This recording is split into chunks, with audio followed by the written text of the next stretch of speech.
जय बाबा बर्फानी, भूखे को अन्न और प्यासे को पानी।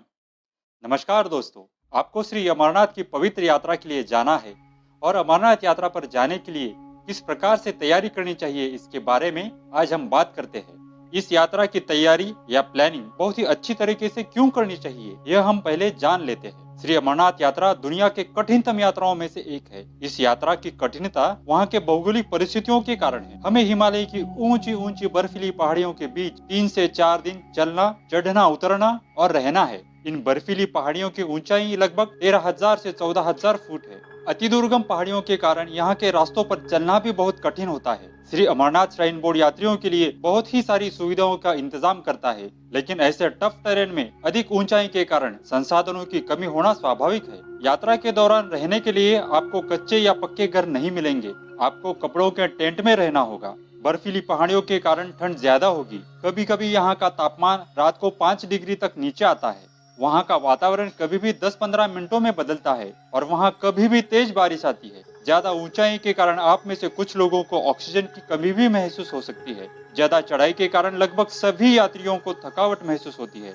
आप में से ज्यादातर यात्री इस तरह की विषम परिस्थितियों का सामना पहली बार करेंगे। आपकी यात्रा आनंददायी, सुखदायी, आरोग्यपूर्ण और मंगलमय होने के लिए इस यात्रा की तैयारी बहुत ही अच्छी तरीके से करना बेहद जरूरी है। तो आइए अब हम अमरनाथ यात्रा की तैयारी या प्लानिंग कैसे करनी है इसकी स्टेप बाय स्टेप जानकारी ले लेते हैं। दोस्तों, अमरनाथ यात्रा पर जाने वाले व्यक्ति की उम्र 13 से 70 वर्ष के बीच होनी चाहिए। 13 वर्ष से कम और 70 वर्ष से अधिक उम्र वाले लोगों को यात्रा मार्ग की कठिनाई के कारण यात्रा पर जाने की परमिशन नहीं है। हर एक यात्री को श्राइन बोर्ड द्वारा नियुक्त डॉक्टर से कंपल्सरी हेल्थ सर्टिफिकेट या मेडिकल फिटनेस सर्टिफिकेट लेना अनिवार्य है। कंपल्सरी हेल्थ सर्टिफिकेट मिलने वाला व्यक्ति ही यात्रा परमिट के लिए अप्लाई कर सकता है। यात्रा पर जाने वाले हर व्यक्ति के पास यात्रा परमिट और RFID टैग होना अनिवार्य है।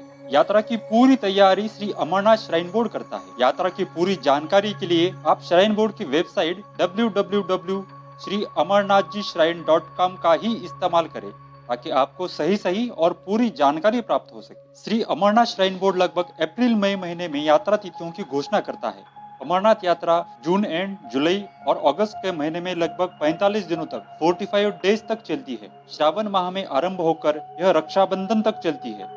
इस फ्लो चार्ट की तरह आप स्टेप बाय स्टेप एक एक प्रोसीजर फॉलो करते हैं तो आपको इस कठिन लगने वाले यात्रा की प्लानिंग करने में बहुत ही आसानी होगी। यात्रा तिथि की घोषणा होने से पूर्व हमें यात्रा संबंधी कुछ बातें तय करनी होगी ताकि यात्रा तिथि की घोषणा होने के तुरंत बाद हम आगे की प्लानिंग आरंभ कर सके। आइए पहले हम यात्रा तिथि की घोषणा होने से पूर्व क्या क्या प्लानिंग करनी है यह देखते हैं। स्टेप 1, यात्रा मार्ग का निर्धारण यानी रूट प्लानिंग। यह अमरनाथ यात्रा की प्लानिंग का सबसे महत्वपूर्ण काम है। हमने जो मार्ग निर्धारित किया है उसी के हिसाब से हमारी पूरी यात्रा की प्लानिंग हमें करनी पड़ती है। जम्मू कश्मीर के अनंतनाग जिले में स्थित अमरनाथ गुफा तक पहुंचने के लिए 2 मार्ग है। पहला मार्ग पहलगाम के नजदीक चंदनवाड़ी से शुरू होने वाला पारंपरिक मार्ग है। इस मार्ग से यह यात्रा सदियों से चलती आ रही है। शंकर भगवान और माता पार्वती इसी रास्ते से चलकर अमरनाथ गुफा तक गए थे। दूसरा मार्ग श्रीनगर के बाल्टाल से शुरू होता है। यह नया बनाया हुआ रास्ता है। इस मार्ग से गुफा की दूरी पहले मार्ग की तुलना में काफी कम है, लेकिन इस मार्ग की चढ़ाई बहुत कठिन है।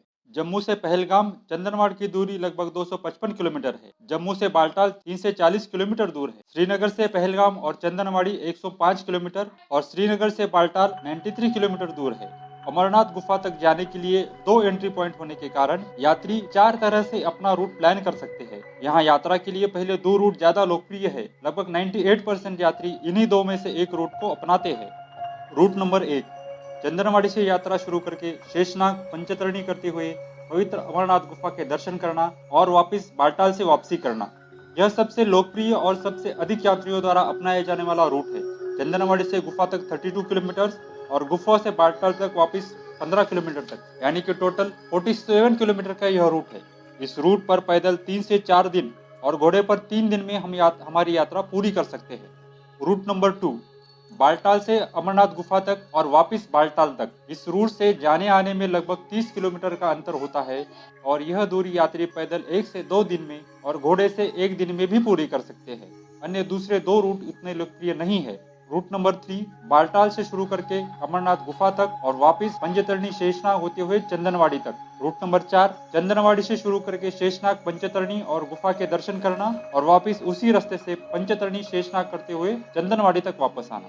एक महत्वपूर्ण बात, आपके यात्रा परमिट पर एंट्री पॉइंट का नाम और एंट्री डेट लिखी हुई होती है। आपको उसी डेट को और उसी एंट्री पॉइंट से यात्रा के लिए एंट्री दे दी जाती है। अगर आपका परमिट चंदनवाड़ी का है और आप बालटाल से यात्रा आरंभ करना चाहते हैं तो आपको उसकी इजाजत नहीं दी जाएगी। वैसे ही आपके परमिट पर दी गई डेट से पहले या बाद में भी आपको एंट्री नहीं दी जाएगी। इस बात का आप ध्यान रखिएगा।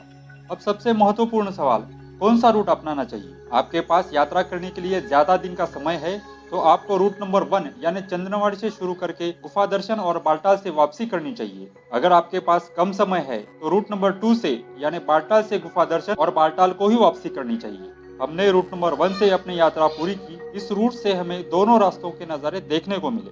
स्टेप 2 यात्रा का साधन। यात्रा का साधन यानी आप यात्रा किससे करेंगे?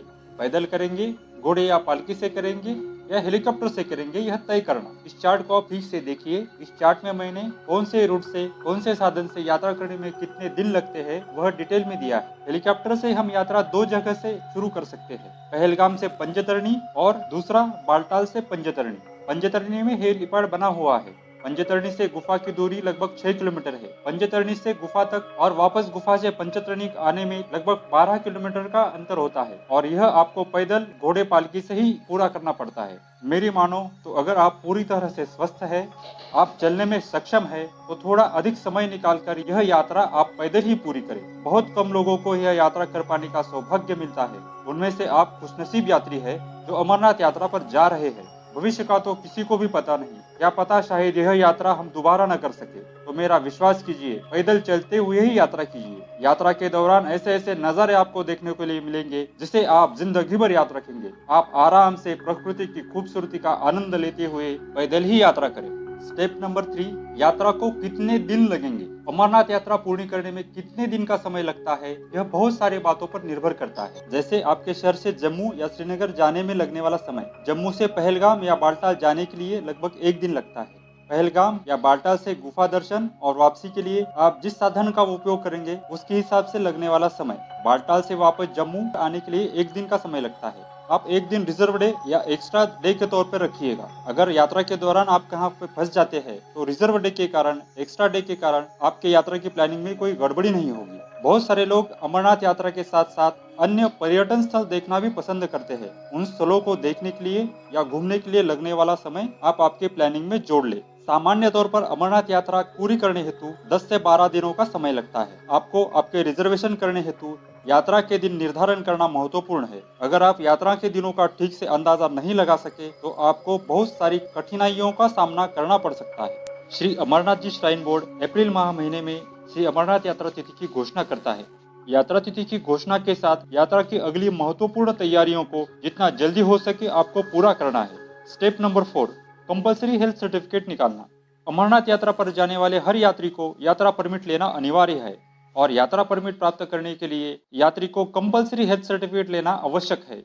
यह हेल्थ सर्टिफिकेट किस हॉस्पिटल से निकलवाना है उसकी list Shri Amarnath ji shrine board की वेबसाइट www.श्रीअमरनाथजीश्राइन.com पर दी हुई है।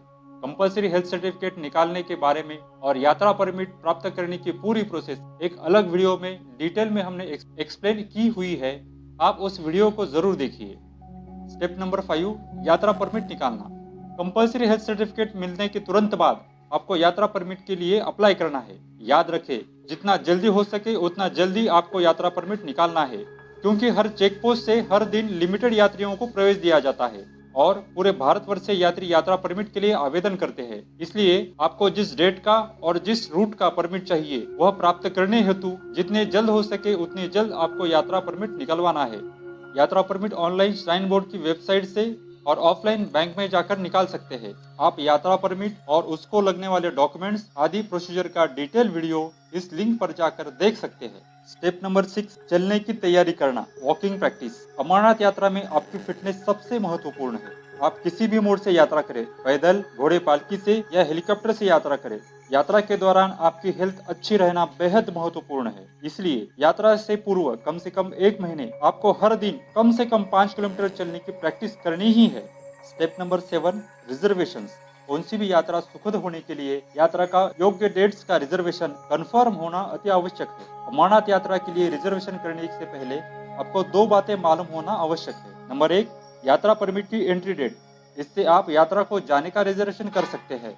और नंबर 2, यात्रा को लगने वाले दिन, इससे आप रिटर्न रिजर्वेशन कर सकते हैं। यात्रा परमिट मिलने के बाद पूरी यात्रा को लगने वाला समय निकालकर आपको पूरी यात्रा के लिए जाने और रिटर्न का रिजर्वेशन करना है। रिजर्वेशन कैसे करना है यह हम एक उदाहरण के साथ समझते हैं। हमारी चंदनवाड़ी चेक पोस्ट से एंट्री डेट 3 तारीख की है।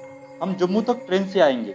1 तारीख को दोपहर तक हमको जम्मू पहुंचना है। जम्मू में हम भगवती नगर बेस कैंप में जाएंगे और वहां से अगले दिन की यानी 2 तारीख को सुबह का बस बुकिंग करेंगे। बस बुकिंग यहाँ आने पर ही होता है, बस बुकिंग की ऑनलाइन व्यवस्था उपलब्ध नहीं है। दूसरे दिन यानी 2 तारीख को सुबह 4 बजे जम्मू से पहलगाम के लिए बस का कॉन्वॉय निकलता है।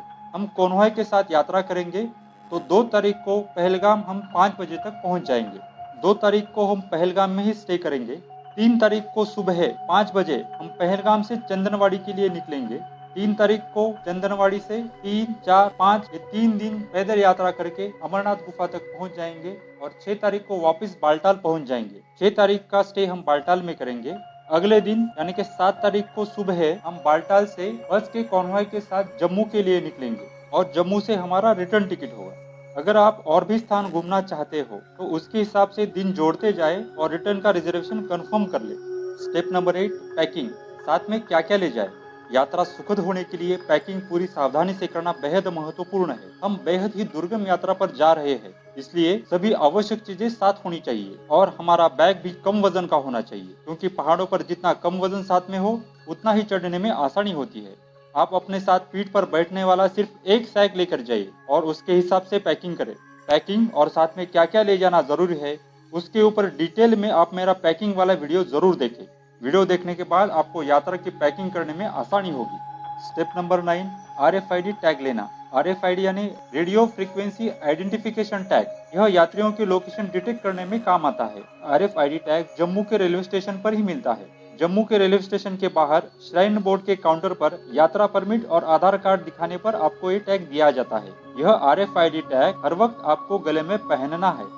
यात्रा की एंट्री चेक पोस्ट पर RFID टैग यात्रा परमिट दिखाए जाने पर ही आपको एंट्री मिलती है। चेक पोस्ट पर अगर आपके पास RFID टैग नहीं है तो आपको चेक पोस्ट से वापस जाकर RFID टैग लेना पड़ सकता है। इसलिए आप जम्मू रेलवे स्टेशनों पर ही RFID टैग निकालें। स्टेप नंबर 10, प्रत्यक्ष यात्रा और वापस। जितनी सावधानी हम यात्रा पर जाते वक्त करते हैं उतनी ही सावधानी हमें यात्रा से लौटते वक्त बरतनी चाहिए। समय और परिस्थिति पर पूरा ध्यान रखें। बाबा बर्फानी के चैतन्यमय रूप के आनंददायी दर्शन करके स्वास्थ्य पूर्वक अपने गांव अपने परिजनों के पास लौट आइए। पूरे यात्रा मार्ग में सुरक्षा की बिल्कुल चिंता न करें। यात्रा मार्ग की सुरक्षा की पूरी जिम्मेदारी इंडियन आर्मी पूरी तरह से करती है और जहां इंडियन आर्मी है वहां सुरक्षा की चिंता करने की जरा भी जरूरत नहीं है। यह बात आपको यात्रा करते वक्त पल पल महसूस होगी। इंडियन आर्मी के कारण ही हम बहुत ही अच्छे वातावरण में पवित्र श्री अमरनाथ जी गुफा में बाबा भोलेनाथ के दर्शन कर पाते हैं। इंडियन आर्मी को थैंक यू कहते हुए इस यात्रा को, आपकी ड्रीम जर्नी को पूर्ण करके वापस आप अपने गांव अपने शहर अपने के पास लौट आइए। जय हिंद की सेना। हर हर महादेव।